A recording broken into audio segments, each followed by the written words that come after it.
करते हैं हमें, और ये बड़े अच्छे लोग हैं जो लोगों के बारे में तासर है वो दुरुस्त। लेकिन इसके साथ साथ ही जब हम इस बात को कहते हैं कि मीडिया पेट्रोल कर रहा है, तो हमें अपने आप को भी, अपना हाउस भी इन ऑर्डर करना पड़ेगा। बदकिस्मती से हम हर चीज जो है, खासकर जो है हमारी जो पाकिस्तानी हम भाई हैं, हम चाहते हैं कि हर चीज की हम स्कोप घोट चाहते हैं, अपनी हर नाकामी को, अपनी हर फेलियर को हम चाहते हैं कि किसी इंटरनेशनल जो है मुल्क जो है या कम्युनिटी के जिम्मे में, खाते में डाल दें।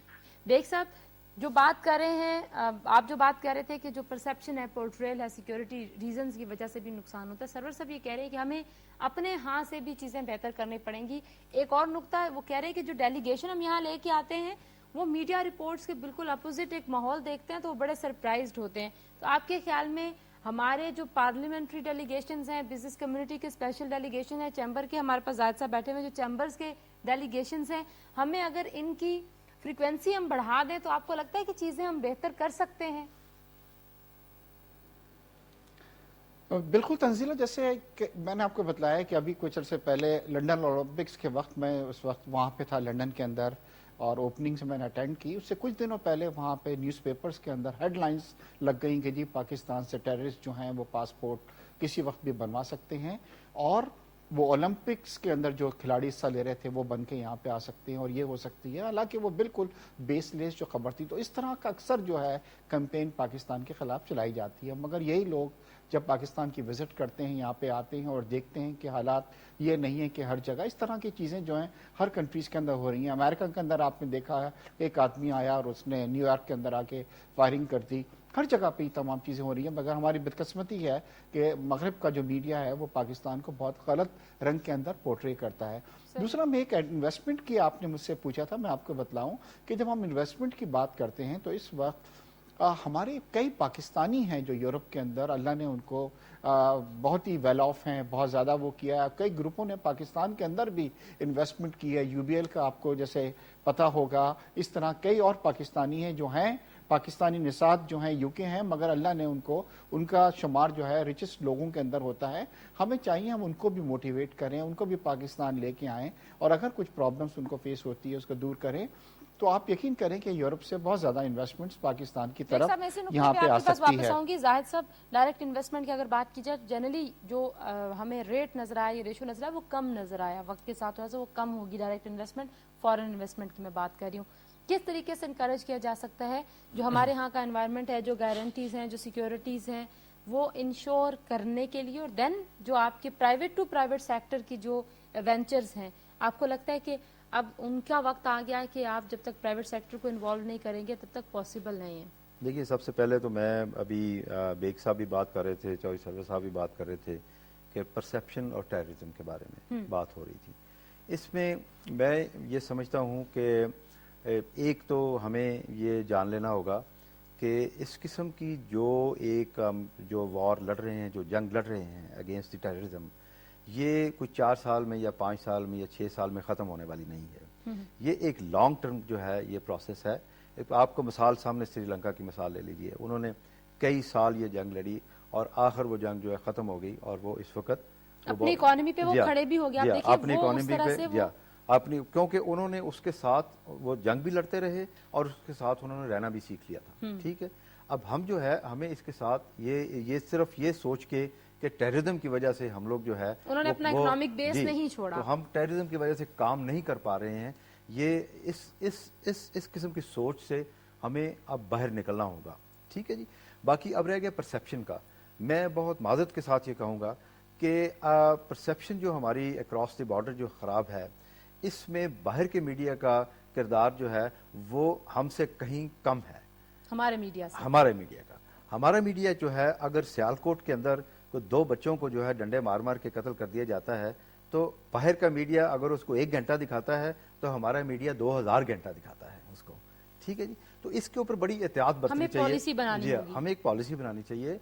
हमें अब सियालकोट आपका प्योरली एक्सपोर्ट सिटी है, اب آپ مجھے بتائیے کہ اگر دنیا کے 80 یا 90 ممالک جو کہ اور پھر جو آپ اس کو قتل و غارت کو آپ چھوڑیے، پھر آپ کے جو فارمیسی کے ساتھ جو کچھ ہوا، آپ دیکھیں پچھلے دنوں جو میڈیسنز کے ایشوز تھے، آپ کی فارمیسی بڑی ایک بہت اچھی آپ ایکسپورٹ کر رہے تھے اور آپ کو کم ہو گیا۔ آپ اس کو یہ جو میڈیا ہے ان کو کوئی پازیٹیو کیمپین بھی چلانی چاہیے، جیسے کئی دنوں سے، کئی مہینوں سے، بلکہ 6-7 مہینے سے ایک مارکیٹ میں ایک افواہ اڑی ہوئی ہے، اور ہر بندہ پڑھا لکھا بھی ان پڑھ بھی سب یہ کہہ رہے ہیں کہ ہماری انڈسٹری جو ہے، ہماری ٹیکسٹائل جو ہے بنگلہ دیش جا رہی ہے۔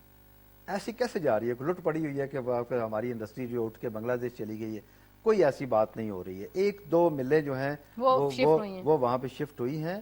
اس کو کوئی بھی ٹی وی پہ آ کے کوئی کاؤنٹر نہیں کر رہا ہے، کوئی نہیں بتا رہا ہے کہ بھئی کوئی نہیں جا رہی ہے ہماری مل جو ہے، 2 ملیں گئی ہیں، اور کچھ جو ہے ان کی انکوائریز آئی ہیں، انہوں نے کوئی سکھ انڈسٹری جو تھی ان کا وہ مشینری جو ہے وہ خرید کے لے کے جا رہے ہیں۔ تو اس قسم کی جو افواہ سازی ہے، اس کے اوپر پازیٹیولی ہمیں فائٹ کرنا چاہیے، اور کسی نہ کسی کو میڈیا پہ آ کے بتانا چاہیے۔ بیگ صاحب، زاہد صاحب کا بڑا امپورٹنٹ پوائنٹ ہے، وہ کہہ رہے ہیں کہ ہمارے اپنے ہاں بھی ہمیں کوئی ایک نیشنل پالیسیز بنانی ہوں گی، اور نیشنل پالیسی میں ظاہر ہے آپ کے تمام سٹیک ہولڈرز کو آن بورڈ کرنا ہوتا ہے، اور میڈیا ایک بہت ہی امپورٹنٹ سٹیک ہولڈر ہے، ایک اسٹیٹ پلر کے طور پہ ایمرج ہو چکا ہے، اور اب ہم یہ نہیں کہہ سکتے کہ ایولیوشن کا ہے یا ابھی سیکھ رہا ہے میڈیا۔ اب تو میڈیا اپنے مطلب پورے اس قد کاٹ کے ساتھ کھڑا ہو چکا ہے۔ کہہ رہے ہیں کہ رومرز کی بات ہے، انڈسٹری کو سیکیور کرنے کے لیے پازیٹیو کیمپینز کرنی ہوں گی۔ کیا وہ تمام فورمز جہاں پہ آپ بیٹھتے ہیں، بات کرتے ہیں، وہاں پہ یہ چیز انڈر ڈسکشن آتی ہے، اس کے اوپر فوکس کیا جاتا ہے؟ تنزیلہ، دیکھیے یہ بالکل میرے بھائی بالکل صحیح کہہ رہے تھے کہ یہ میڈیا میں کافی کوٹ ہوا ہے کہ پاکستان سے کافی انڈسٹری جو ہے وہ بنگلہ دیش شفٹ ہوئی ہے۔ ڈیفینیٹلی میں خود کراچی میں رہتا ہوں، ٹیکسٹائل سے میرا تعلق ہے، کچھ انڈسٹریز ضرور گئی ہیں، مگر یہ نہیں ہے کہ تمام کے تمام لوگوں نے سوچا ہے، کیونکہ ان برے حالات میں بھی ہم یہ سوچ رہے ہیں کہ ہمارا ملک ہے اور ہم نے محنت کرنی ہے، اور انشاءاللہ اس برے وقت سے بھی ہم نکل جائیں گے۔ دیکھیے ایکسپو پروموشن بیورو ہر سال ایک بڑی اچھی پازیٹیو چیز کرتا ہے، جس کو ہمیشہ میں نے اپریشیٹ کیا ہے۔ ایکسپو پاکستان کے نام سے ایک وہ کیا جاتا ہے، جس میں ملک پوری دنیا سے کوئی 70 to 80 کنٹری، لاسٹ ٹائم تقریباً 85 کنٹریز نے حصہ لیا تھا۔ اور حکومت کیا کرتی ہے کہ جو ٹاپ ایکسپورٹرز ہوتے ہیں کسی بھی نیشنلز کے، چاہے وہ موراکن ہوں، چاہے برٹشرز ہوں، چاہے امریکنز ہوں، ان کو اپنے خرچیوں پر لے کے پاکستان آتا ہے، کچھ دن ہاسپٹیلٹی ان کو پرووائڈ کرتا ہے، اور ان کو پھر موقع دیتا ہے کہ وہ یہاں پہ لوکل لوگوں کے ساتھ انٹریکٹ کریں، دیکھیں۔ یہ لوگ جب پاکستان سے جاتے ہیں تو پاکستان کا پرسیپشن بالکل چینج ہوتا ہے، کیونکہ ان تمام دنوں میں بڑا ایکٹیو ہوتا ہوں، میں جاتا ہوں، ان لوگوں سے ملتا ہوں، اور ہر آدمی یہ کہتا ہے کہ یہ تو وہ جگہ نہیں ہے جہاں کہ جس کے بارے میں ہم نے یہ سنا تھا۔ اور ایکسپو ٹریڈ ڈیولپمنٹ اتھارٹی کو چاہیے کہ اس کوشش کو رکھے، اور ہمیشہ نئے نئے لوگوں کو مختلف کنٹری سے لے کے آئے۔ اس میں ضرور ہمارا کچھ خرچہ ضرور ہوتا ہے، مگر جب یہ لوگ جاتے ہیں تو اس سے کئی زیادہ بڑے آرڈرز جو ہیں پاکستان کو پلیس کر کے جاتے ہیں، تاکہ ہمیں پاکستان کے بارے میں جو کانسیپٹ ہے اس کو ہم تھوڑا سا چینج کر سکیں۔ اچھا بیگ صاحب، ویلیو ایڈیشن کے حوالے سے بھی بتائیے گا، جب ہم پاکستان کے ایکسپورٹس کی بات کرتے ہیں، بالخصوص ظاہر ٹیکسٹائل ایک بڑا حصہ ہے ہمارے ایکسپورٹ کا، تو کہا یہ جاتا ہے کہ ہم جو ہیں وہ را مٹیریلز کو کاٹن ہے تو یارن بنا کے زیادہ بھجوا دیتے ہیں، تو ہم ویلیو ایڈیشن کی طرف نہیں انکریجڈ ہیں، تو اس کے کیا ریزن ہے؟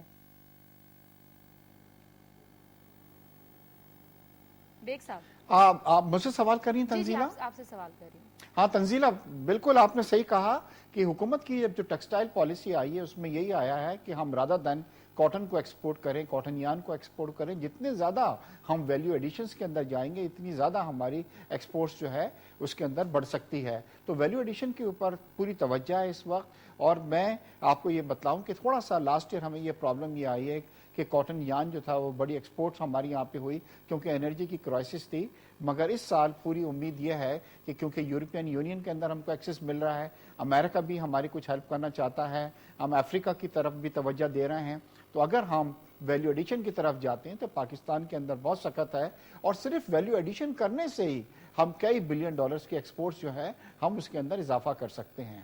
صحیح۔ اچھا زاہد صاحب، ویلیو ایڈیشن کے اوپر آپ نے بھی اپنا ایک انپٹ تو پہلے دیا تھا، لیکن اگر ہم دیکھیں اوورآل جو ایٹیٹیوڈ کی جو بات ہوتی ہے، کہا جاتا ہے کہ بزنس کمیونٹی ہم کوالٹی کی بات کر رہے تھے، آپ کو کہیں کوئی کمپرومائز تو نظر نہیں آتا؟ آپ کو لگتا ہے کہ وہ پوٹینشیل ہے ہماری انڈسٹری میں، ہمارے جو ملز کے اونرز ہیں، دے آر एनर्जेटिक, और वो चाहते हैं कि वाकई हम ये जो टारगेट हम कह रहे हैं ना कि हमारे पास 100 अरब का पोटेंशियल है पाकिस्तान में, तो वो 100 अरब का पोटेंशियल अचीव करना आपको कोई नामुमकिन नहीं लगता? देखिए, ये नामुमकिन नहीं है, लेकिन ये मुश्किल तरीन है। मौजूदा जो हमारे हालात हैं उसके मुताबिक ये काफ़ी मुश्किल है, लेकिन नामुमकिन नहीं है। अब ये वैल्यूडेशन की तरफ बिल्कुल आपने सही कहा कि हम लोग इसमें हमारी कमज़ोरी ज़रूर है, लेकिन चूंकि एनर्जी क्राइसिस जो है वो उसकी वजह से हमारी एक तो कॉस्ट बढ़ जाती है, दूसरी हमारी इंडस्ट्री जो है वो अपनी फुल कैपेसिटी में काम नहीं कर रही है।